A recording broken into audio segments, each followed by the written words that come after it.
So now that the brain is on the test bed here, we have the battery towards the bottom. We have the brain right here. We've got these ports A through G.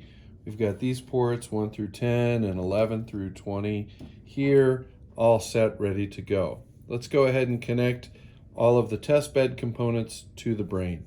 Let's start with the motors. What we're going to do is we're going to take the wire from the right motor right here, and I'm going to plug it into port 1. I'm going to orient this little tab right here up towards the center of the brain, and it will click in. If I want to remove it, I just push the tab in to pull it out. And again, clicks right in. When I do that, you will see that the light on the motor over here will light up. That way you know you have connectivity from the brain to the motor. Let's go ahead and do the other motor. I'm going to go ahead and push that into port 2, tab pointed up, click that in, and you'll see the light turn on down here for the other motor. Now we're going to do the same for the claw motor right up here. I'm going to take the wire from the claw motor, I'm going to put that into the next port, click that in. Now I'm randomly putting them in ports, but it's important to know which one you've set up in the software. So I'm going to click that one right into that port, and let's see, is the light on here? There we go. So we know we have connectivity. Did I not push it in? Let's try it again. Yep, there it is. Got light, great, wonderful. So now we have our motors all plugged into those ports. Now let's take a look at the 3-wire ports here on the side.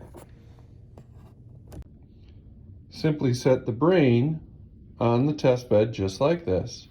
And to hook the motors up, all you need to do is take the wire, find the little clip here, find what port that motor belongs in. For example, this is the right motor, and we'll say my program has it set for port 1. So I just simply click and push this in to port 1. And you'll hear it click. You'll also see when it's connected, the light on the motor will light up. When I disconnect it, I pull this little tab and pull it out, and you'll notice the light of the motor goes off. So that is how you connect the motors. There's one.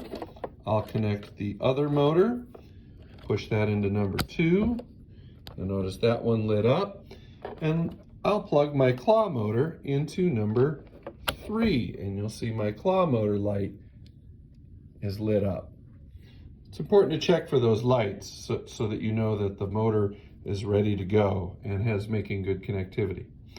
Now let's hook up the 3 wires. So on the side here of the brain, you will see ports A, B, C, D, E, F, G, and H. You'll notice that there's this little small spot up at the top for the fin. The fins point upward. So what we're going to do is we're going to take the 3-wire from the LED. I'm going to find the white wire with the fin right here, and I'm going to insert this right into port A. And I'm going to hold on to the brain, and I'm going to gently, just ever so gently, push it into the brain. And I kind of wiggle up and down a little bit as I'm doing it to make sure those pins get in there.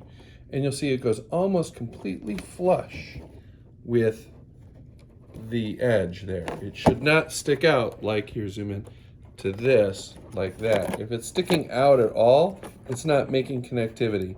And the 3 wires will not light up. There will be no lighting up when you plug things in like the motors do. So I'm going to do the same for both the touch sense, the bumper switch, and the limit switch.